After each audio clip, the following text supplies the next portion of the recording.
Hey, everyone. Glad to have you guys join us for another Friday Firepower Hour. Today's topic is going to be around SSL policies. We've had several sessions already recorded on YouTube, and one of the asks that we've been getting is to cover SSL policies. My name is Paul Azzi. I'm a cybersecurity TSA.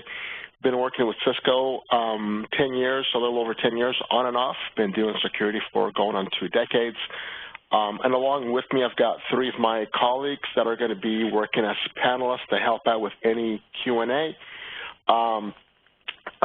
As per all sessions, we have you guys muted on entry so that there's no background noise.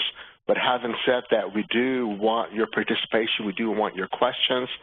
To that point, if you have any questions, feel free to use the chat window where one of the 3 panelists can help answer that question.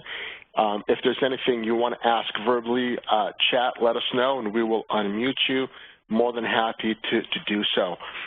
In the next hour, we've got quite a few things to cover, but before we jump in, I'm going to give my colleagues, the panelists, a few seconds to introduce themselves as well. Ryan? Hey everyone, I'm Ryan Firth, the security architect for North Texas Select area. Thank you, Ryan. And Mr. Dave King?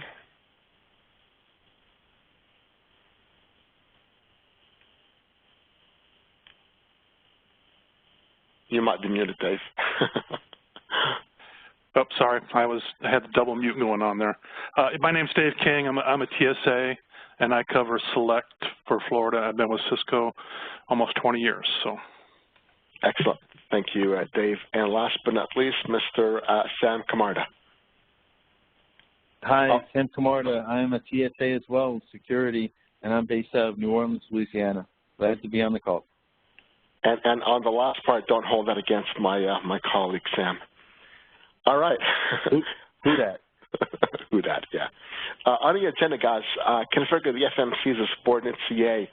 We'll go through the different steps on how to set that up. And it'll make a lot of sense if you're wondering, well, why do we need to do that? Once we get into the pre-configuration of the SSL policy, we're going to be doing some preliminary testing from a couple of computers.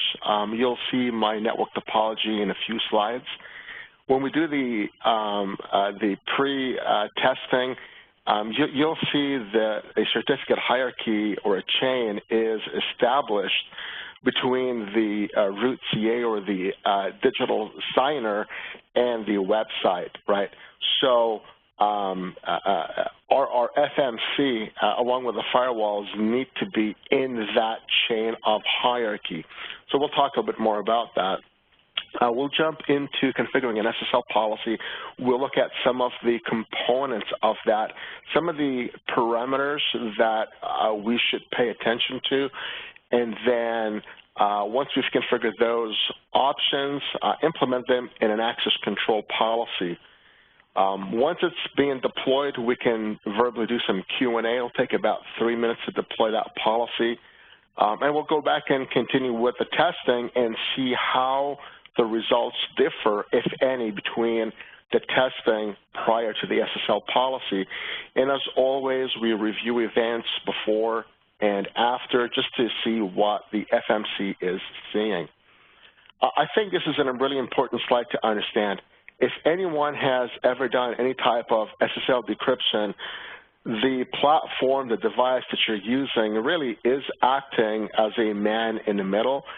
Its responsibility is to intercept the client hello and essentially terminate that SSL session and then reestablish a secondary TLS session between it and the remote server.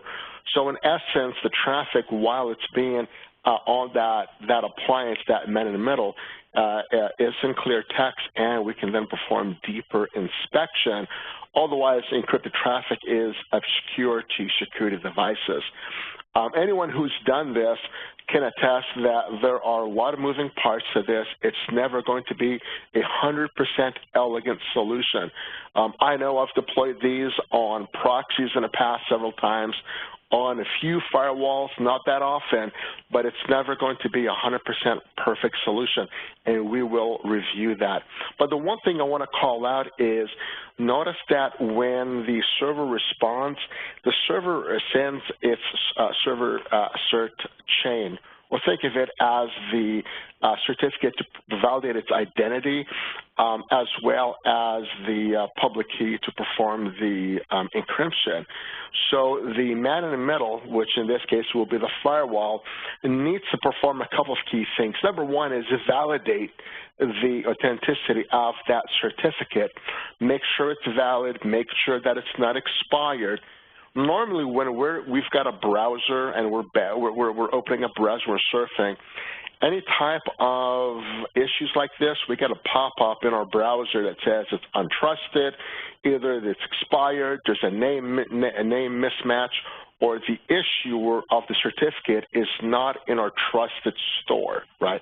And then we can typically say, yeah, I acknowledge and I move forward.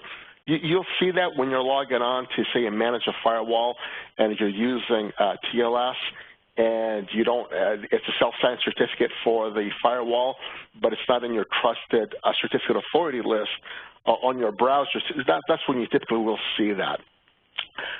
If I'm a user and I'm seeing that page, I may not know what to do. So that's one of the key things we're going to address. And once we get that information from the server, now we're going to go ahead and digitally sign the certificate or issue a new certificate to the end user or to the client. Again, if we are going to be signing that, that means we have to be a trusted certificate authority. And this is one of the reasons why we need to configure the FMC as a subordinate CA. Last slide to go through is our network topology. Pretty simple for this. I've got a FTD running 6.5, and I've got the FMC running 6.5 as well. And in that, I've got a couple of networks. Primarily, I've got the 192.168.10. And on that network for this session, we've got one domain controller who is running our DNS services, as well as is running certificate authority service. And in here, we've got two Windows 7 computers. One is joined to the domain. Its domain name, or computer name, I should say, is Win7-DMZ domain.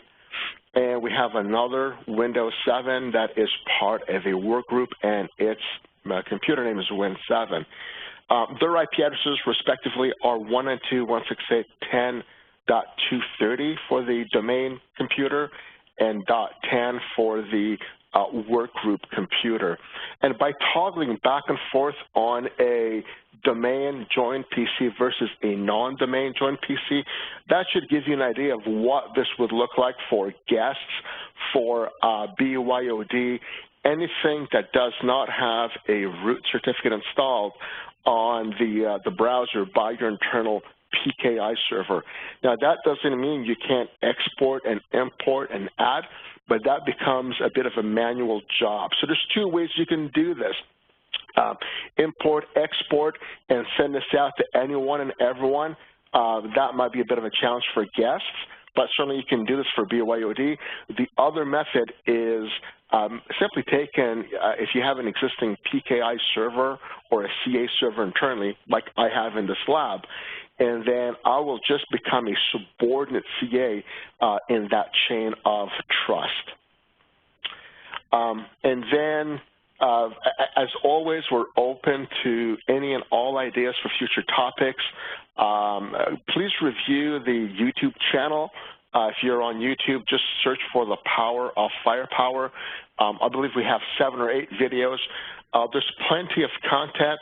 All that to say, make sure if you have any ideas that they have not been previously covered in past sessions.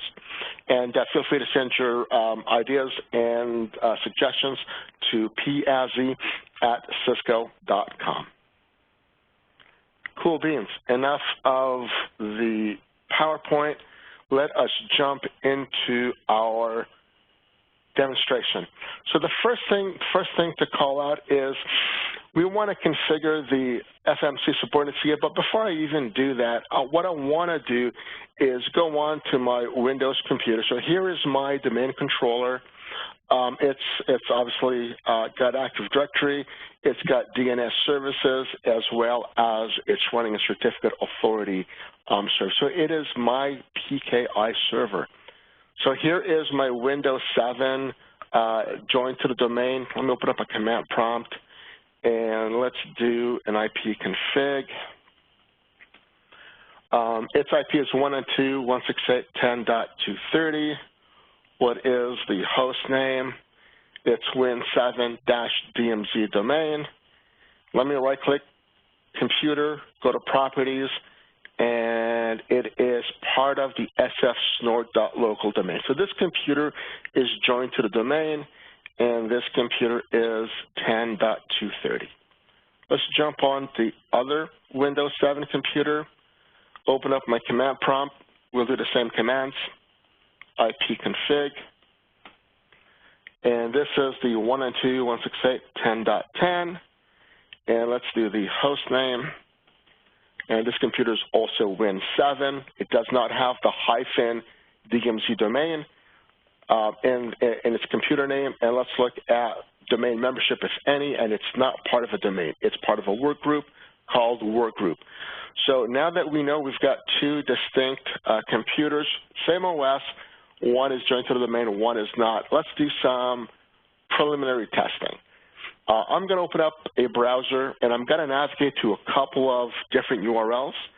I want to make sure the URLs are in two different categories. So the first one I'm going to browse to is social media. So I'm going to go ahead and pick Facebook. Let's wait for this to load up.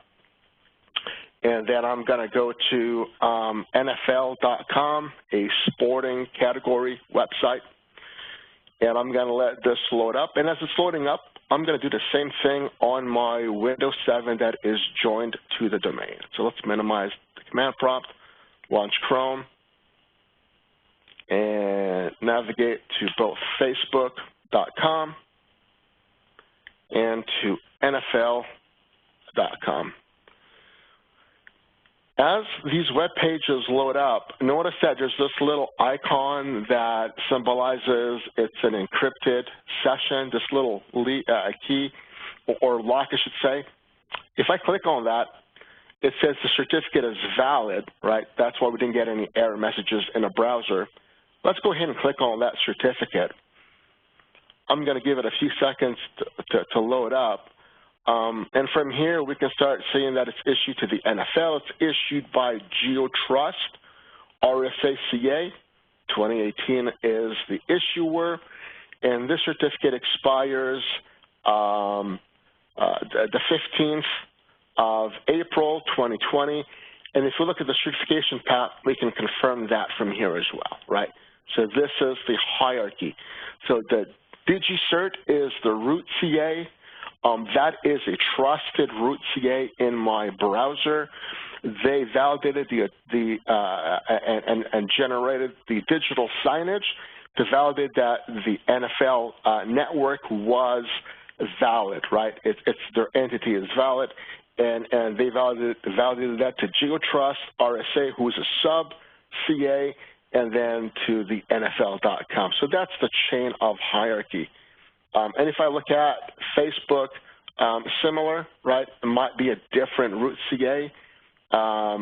So Facebook is issued to Facebook. We can see the expiration date.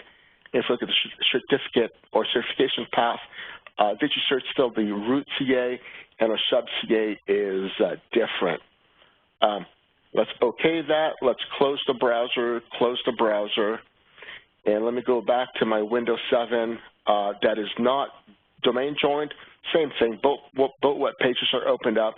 And if I was to look at the certificate chain, nothing changes here. It's going to be the same on both computers. Well, the reason I'm able to serve to both sites, it's real simple. Let me pull up my FMC Firepower Management Center. And let's go look at our access control policy. So I've got a Firepower Hour access control policy created. Let's go ahead and edit that. I just want to see what access control rules we have before we jump into the SSL policies and all the things we got to do. So essentially, I've got two rules. The first one is all DNS traffic is being allowed. However, it says the name is no DNS logging, and if you look at the scroll bar, it is white, meaning that logging is disabled. So I don't want to see any DNS traffic, but I'm allowing traffic to go through, and I still have an intrusion policy for that. Then I just have an open rule that allows all my internal networks, my corp, my DMZ, DMZ2 management to go outbound. I allow that, and I do have an intrusion policy, and I do have a file and malware policy. Pretty straightforward. If I go look at my logs, here I can see the 10.230 and 10.10. They're able to go out. They're hitting any and all websites that I've tried to open. I can see NFL, Facebook. So no issues with them. I can access as we saw when I open up the browser. Now the next step, what we want to do is configure the FMC as a subordinate CA. So how do we do that? Well, a couple steps. The first thing is you're going to go under your objects, object management. I'm going to expand my PKI, and from here what I want to do is an internal certificate authority, internal CA. I don't have one, so let's go ahead and generate a CA. So from here, I'm going to complete this. It's like no different than a web server saying, hey, I want to create a certificate for me, and you're going to fill out the name of the cert and then all the relevant information. So I'm going to call this FMC 65. The country name is U.S., Texas, Dallas. Organization, I'm going to call this Cisco or better yet, I'm just going to call it IT, and the common name. So this is going to be fmc65.sfsnort.local. So this is the common name that I'm using because I'm running FMC65. You can pick whatever you want. If I'm going to be generate a self-signed certificate, then I would click Generate Self-Signed CA. If I do this, I issued this for myself, and no one validated it. That means it's not going to be in any browser's trusted list. Let me rephrase. In any browser's trusted certificate authority list, which means I would need to export and import this across all my computers. If I've got a PKI server internally who can then validate my authenticity, then I can just simply say, generate a certificate signing request. I'll click on that. It'll generate the CSR for me, and then I simply copy and paste this into the form where we want to then become a subordinate CA, or we want to validate the certificate request. So what I'm going to do is I'm going to go ahead and do a Control-A, Control-C to copy, and I'm going to go back to my VMs, and I want to go back to my domain controller. So from here, this is running the certificate services, certificate authority services. So I'm going to go ahead and launch a browser, and I'm going to navigate to the certificate authority request page. So that is the actually it's the 192.168.10.11/cert SRV. It's asking me to authenticate with my credentials. I'm going to type that in. And from here, I'm going to say request a certificate. Make sure you don't select user. I'm going to select advanced certificate request. And with that, I have an option to select what is the template that I want to use. So the first thing, let me go ahead and paste the CSR information into the saved request. And then from the drop-down certificate template, I'm going to select Subordinate Certificate Authority, or CA. And let's go ahead and submit that. Once it's been submitted, I've got mine set up to automatically approve, so it has been approved. What I need to do is download this certificate by clicking on Download Certificate. Here's the file name. I'm going to save it. And now that it's been downloaded, it's going to be under my Downloads folder. What I need to do is retrieve this, and I'll pull this into my FMC so I could then bind it with my CSR. So here is my browser. So let me pull up my FMC one more time. Let me go ahead and click OK. So what I've done is I went from my laptop that I'm working on, and I mapped a connection to my domain controller. I went to my downloads. Here's that cert.new.cer. I've copied that over to my desktop. So from here, I can come back to this CSR, click on the pencil to edit, and now I'm going to bind it by installing the certificate that I obtained from my Active Directory Certificate Authority server. Install CA. I'm going to browse to my desktop where that cert new was copied to. Click on the open. Give it a minute to load up. Once it loads, I'll go ahead and save that. Once it's saved, you'll actually start seeing the information for the subject stay the same, but we're going to see that this has been issued by my AD server, and here's that information, the issuer, right? I'm going to say OK. So this part here is required if I want to make this as seamless as possible for my domain computers.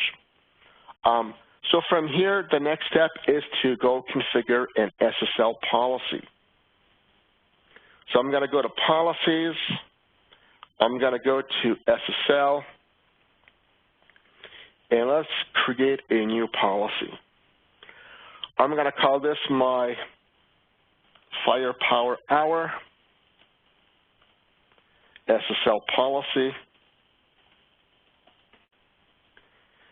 And my default action is do not decrypt. So my goal here is very similar to an access control policy where I could either block all traffic, permit all traffic, depending on where and how the firewall's been deployed, whether it's a next-gen IPS, whether it's a next-gen firewall, and still leverage IPS. In this case, I basically want to be able to decrypt specific traffic and block certain traffic, but otherwise, I just don't care. I don't care about financial sites. I don't care about personal sites. So I'm going to go ahead and click Save.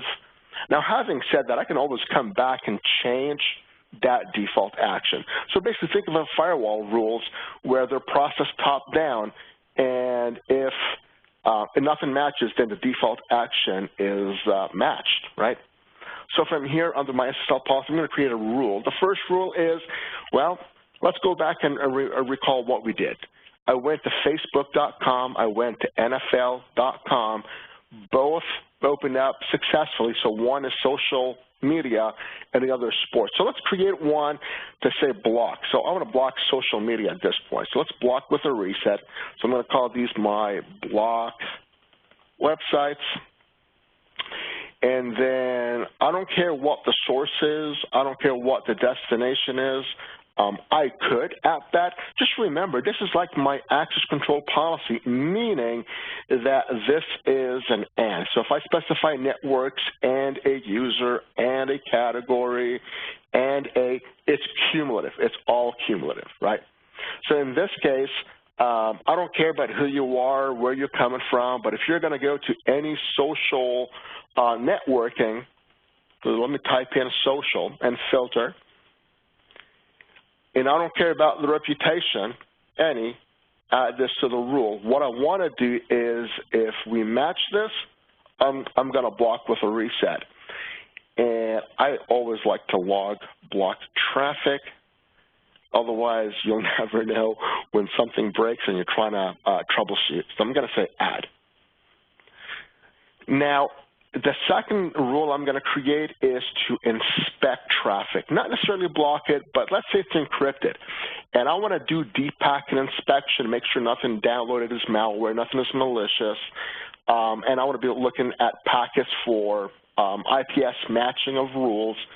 Then I need to be able to decrypt and then inspect it, and if it's good, re-encrypt it. So what I'm going to do is add another rule. And instead of blocking it or not decrypting it, I'm going to say I'm going to decrypt and re-sign. Well, what's the difference between that and known key? Known key, let's say I had a web server and people from outside of my organization are coming through the internet, hitting my firewall, and this web server is sitting on a DMZ. Well, I own the server. I've got a private public key pair. Therefore, I know the key. I don't have to digitally sign it. All I got to do is export that off of my web server, add that to my firewall, and this is a lot more elegant, a lot easier because I have complete control of the PKI on that web server, where if I'm going to the internet, I got to digitally re-sign that. And I have got no clue who the issuer is. I've got no clue what the cipher keys that are being used. I've got no visibility into that. So let's go ahead and select decrypt with re-sign. And from here, this is where we created that CSR request so that the FMC can become a subordinate CA. So now it has signing authority, just like my AD server does, because it's part of that same hierarchy, that same trust.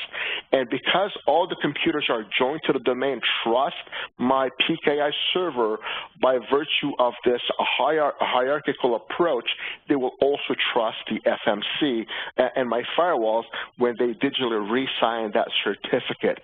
Now, pause for a minute and think about guest, BYD, or any computers that are not joined to the domain, right? So that's the challenge. So this rule, I'm going to call this the inspect sports, right? So this is the other category.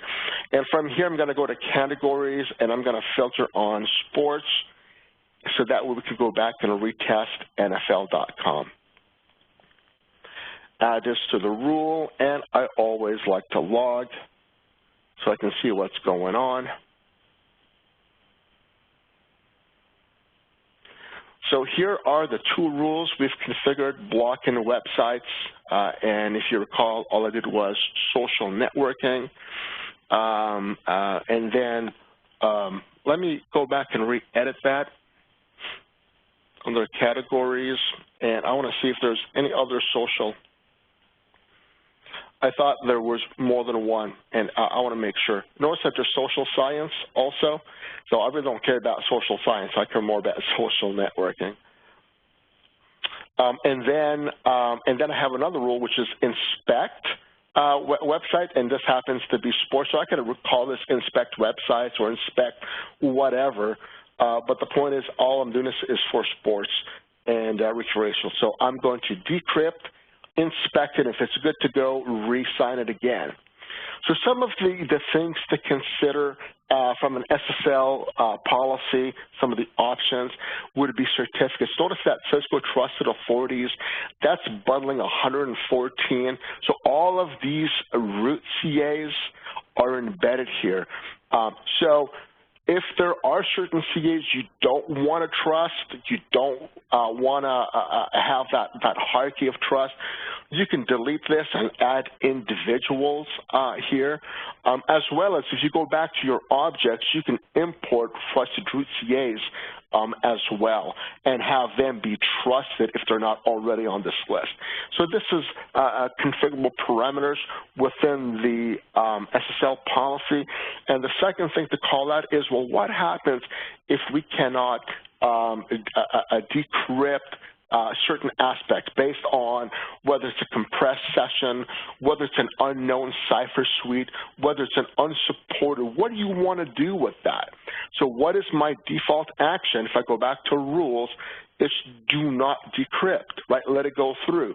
But I can overwrite the default action by saying, well, if it's an unsupported cipher, block it or block it with a reset. So you can start seeing you have the ability to come in here and modify the different parameters and have a different action. So in this session, I'm going to leave everything as default.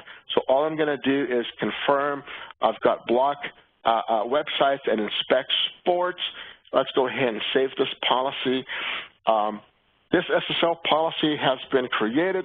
It's now been saved, but it's not doing anything until I go to my access control policy, which is right here, and then I'm going to click on the SSL policy link at the top, and from the drop-down, select this SSL policy. Okay. Now, I'm going to save this, and again, nothing takes effect until I deploy it to my firewalls. One quick thing I'm going to call out before I deploy this is please understand the overhead that an SSL policy applies on your firewall. Earlier when we had the graph about man in the middle, that the firewall essentially is interception, that TLS session, and having two separate sessions, it does take a load whenever we perform TLS decryption. The load will vary depending on the platform, depending on the software you're running. All that to say is mileage varies in the performance.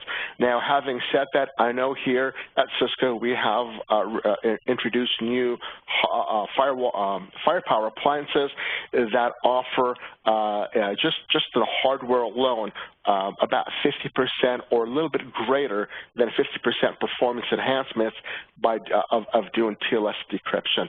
So how do you know what is the load on your firewalls? Real simple. Let me go back to my FTD, and here I am, my FTD 6.5. So I can come in here and do a show CPU usage, and that's going to give me an average of my load. Over 5 minutes, it's about 1%. I can get more information about my core by saying show CPU detailed, and this breaks it, saying it's detailed, and that breaks it down on a per core basis. Nonetheless, my utilization is about 1% over the last 5 minutes. Not a real heavy burden, right? So now let's go back to our FMC, and this has been linked, so the next logical step is to deploy. Now, I want you to pay close attention when we deploy this because when I check off the deploy, you'll see the only thing we're doing is the SSL policy, but I always look at, is this going to inspect, is there going to be an interruption? And there is. Why is this? Well, because with an SSL policy, some of the inspection engines have to stop and restart. Therefore, the inspection will be interrupted, right? So a key thing to call out, you don't want to be doing this in the middle of the day in a busy production environment. Always schedule a change management window and go ahead and deploy it at that point in time.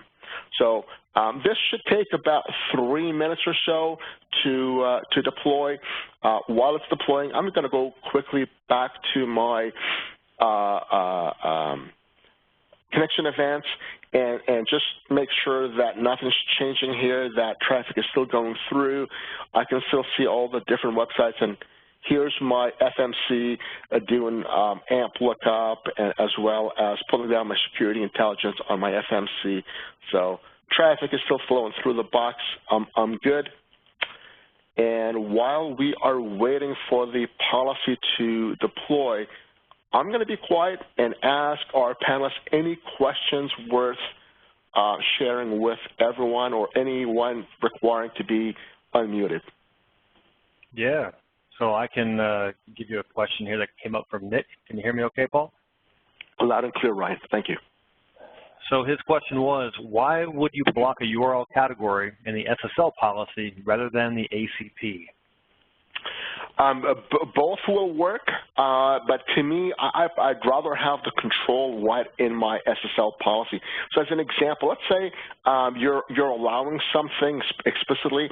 You could leave that directly into your ACP rules, no worries. But if I'm going to be blocking something or inspecting something, by going to my SSL policy, I can visually see it right there. And also the SSL decryption occurs pre-ACP rules. So outside of the security intelligence IP addressing block, then the SSL decryption occurs first. So it's happening further up the order of operation as well. Okay, very good. Another one came through chat. For everyone who joined the WebEx, please make sure you put all questions in the Q&A panel, please. Another one from Jessica. How will this affect ASAs with the firepower module?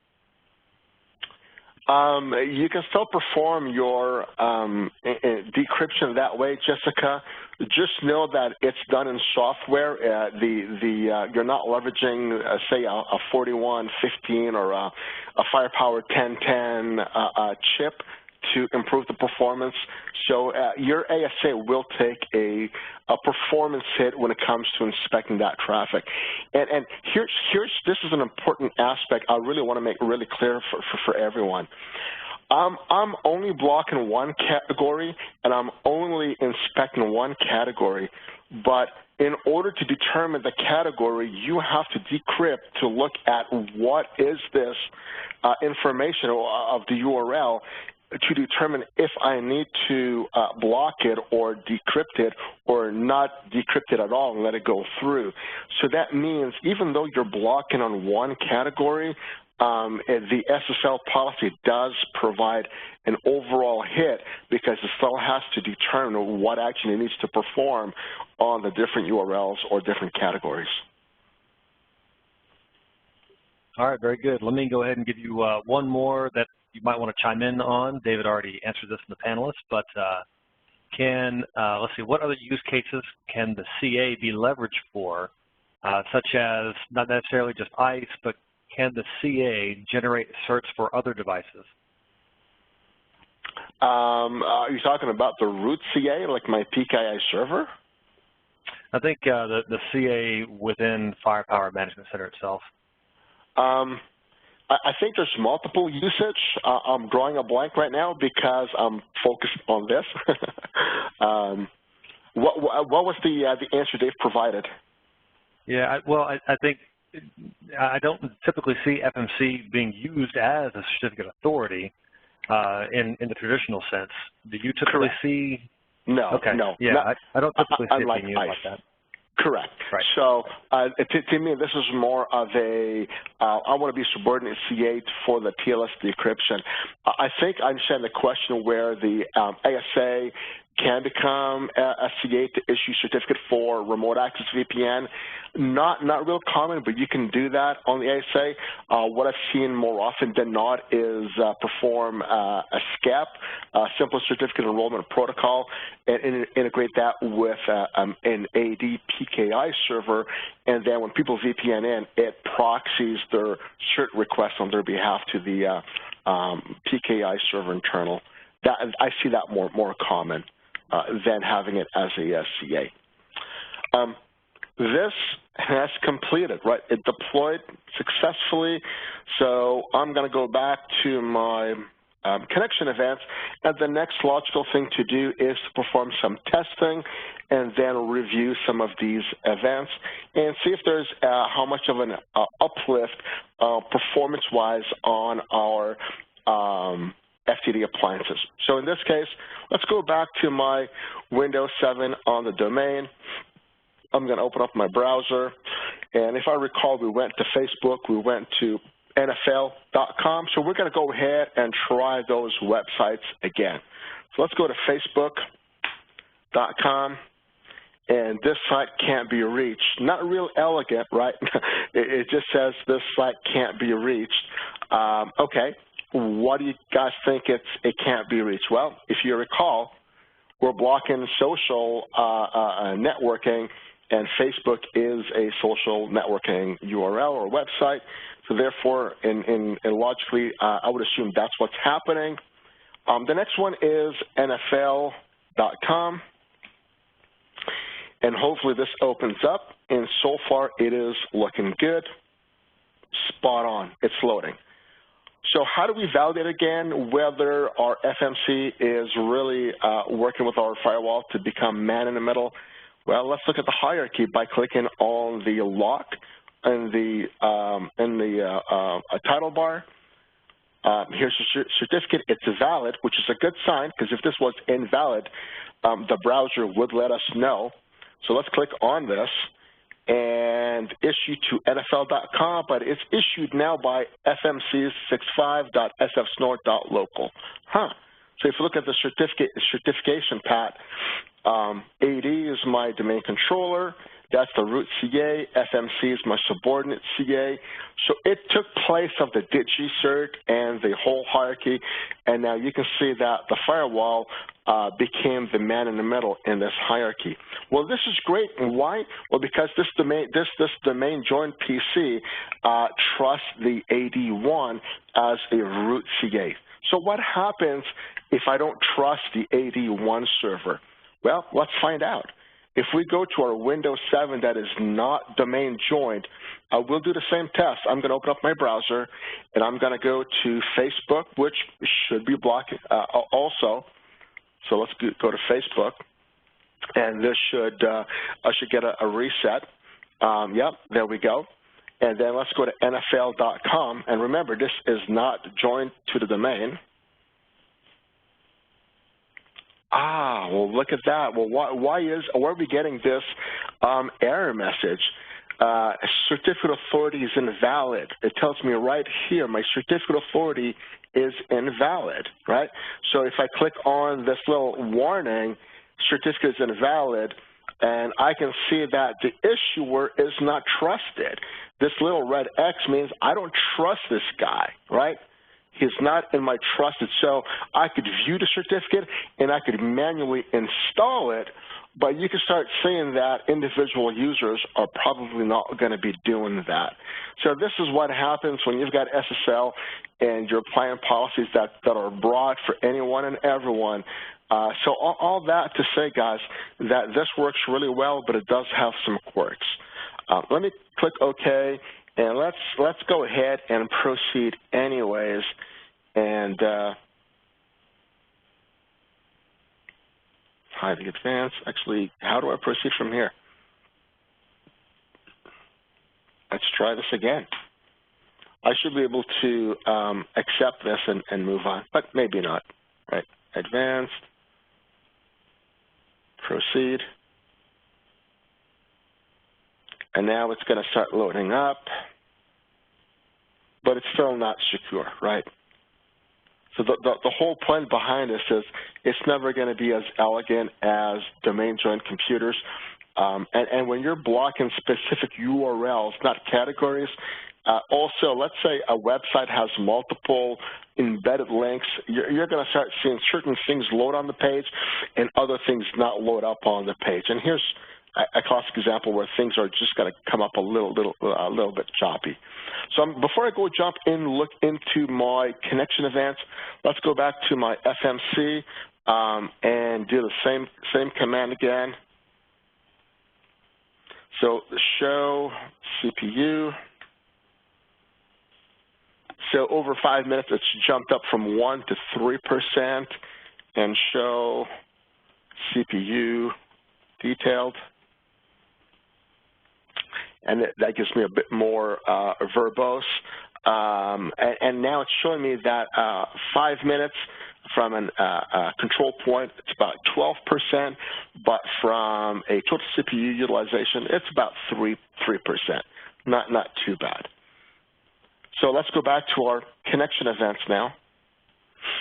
And from here, I can start seeing the IPs. Let's fast forward. And some are blocked, some are being digitally reassigned. So here under the SSL status is where you would see the decryption and the reassign. for NFL.com. And this is 10.230. This is my domain computer, right? If I scroll down, I'm looking for blocks. So I'll let this refresh. It refreshes every minute. But I want to be able to see the same thing for my Facebook block. So let me fast forward this, and you can start seeing "do not decrypt," "do not decrypt." That's the NFL, right? And that applies to my where I'm not decrypting this. So, and in some cases, I am decrypting and resigning. And here it is. So, add safe protected, not decrypting this. Cloud, Flare, SSL, not decrypting. But NFL network, NFL.com, because it is a sports site, that is being decrypted, validated, inspected, and then resigned. So I'm looking for any blocks. If I'm not seeing them, so I'm going to do, let me go ahead and force my search to look for blocks. So I'm going to click on the edit search. I'm going to look for the action. Give this a minute. Under my action, I'm going to type in block. So this is going to filter on all the blocks. And we'll see the block reason.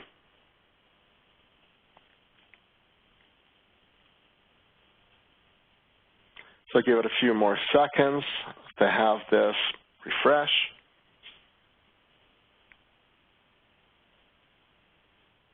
And hopefully this has been a useful session so far, guys. We're going on about 45, 48 minutes in. Spot on, right? Block reason. It's an SSL block. Here's the source IP. With AD integration, I could tell you the logged on user. And if I fast forward, I could see that it's port 443, right? That's clear, not clear text. It's running over secure HTTP, but we can see it's blocked with a reset, and that is Facebook.com because it's a social networking category, right? And if I go back and look for the 10.230, here it is, an SSL block, and the same thing. I can see it's Facebook. If I fast forward, same thing, right? Block with a reset. Facebook is the URL, and the category is networking, social networking. For those wondering how come I'm seeing all this verbose information, you don't typically see it unless you click on table view of connection events. So just to call out, guys, when you're doing SSL decryption, you want to have that verbose view of your events. You have to drill into the table view of connection events. This provides you the SSL action that I was looking at just a few seconds ago, which is right here, the SSL status. This concludes the demonstration for the Friday Firepower Hour SSL policy. The one thing I was asked a while back is to not run these to the top of the hour because then we don't have time for Q&A. So I've made an effort to only run these now for 45 to 50 minutes and then give some time for verbal Q&A. With that, Sam, Dave, Ryan, any pending questions that we can address? And again, guys, I certainly hope it has been a great use of your time. Thank you all for being here. Yeah, appreciate it, Paul. I got a question in the chat from with me. Lost my chat window there. Basically, the question was around using FMC as a web filter. Can you kind of go through the pros and cons of using a dedicated content filtering appliance like a WSA and kind of look at that compared to an FMC? Yeah, absolutely. The one thing I like about the FMC and doing your URL filtering, it's a single pane of glass to manage my rules, my intrusion, my advanced malware, my URL filtering. So it does provide me a great, simplified operations.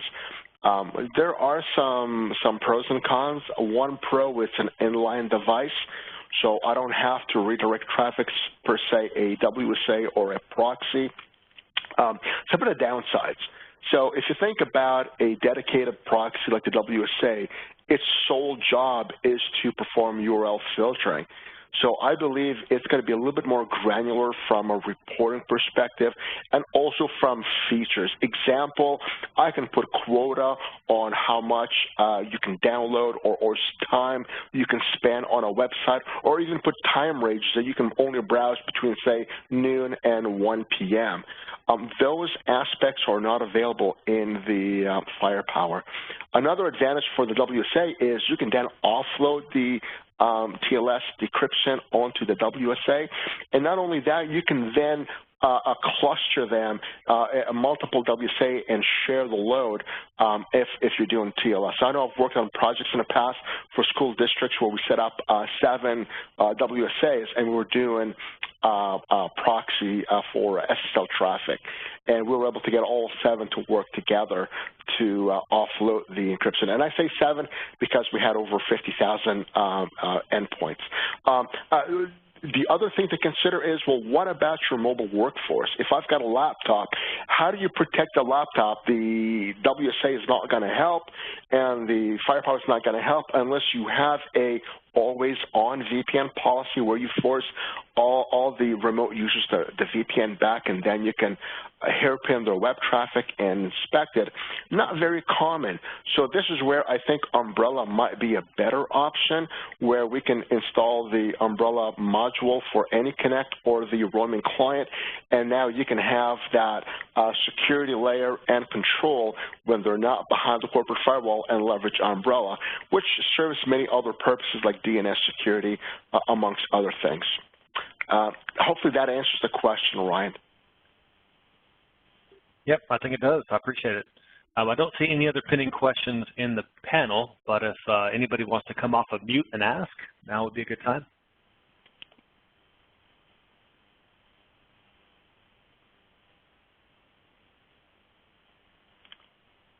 Put your hand up. There's a little hand icon that says raise hand. When you click on that, you can see the hand come up.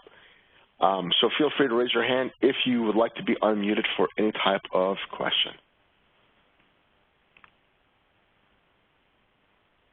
Has this been a good use of your time, guys?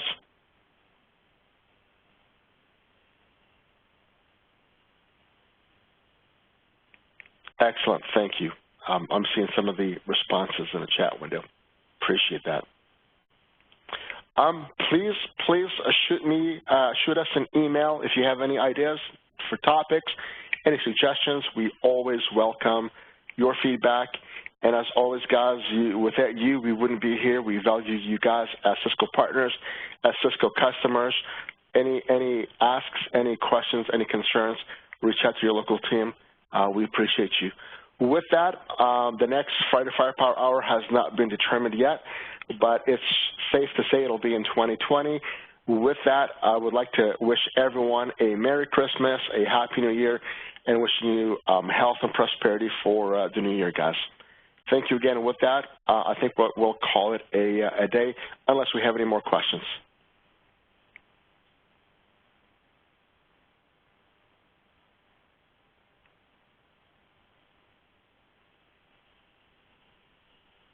No questions, Ryan? I don't see anything else. Looks like you covered everything. Spot on.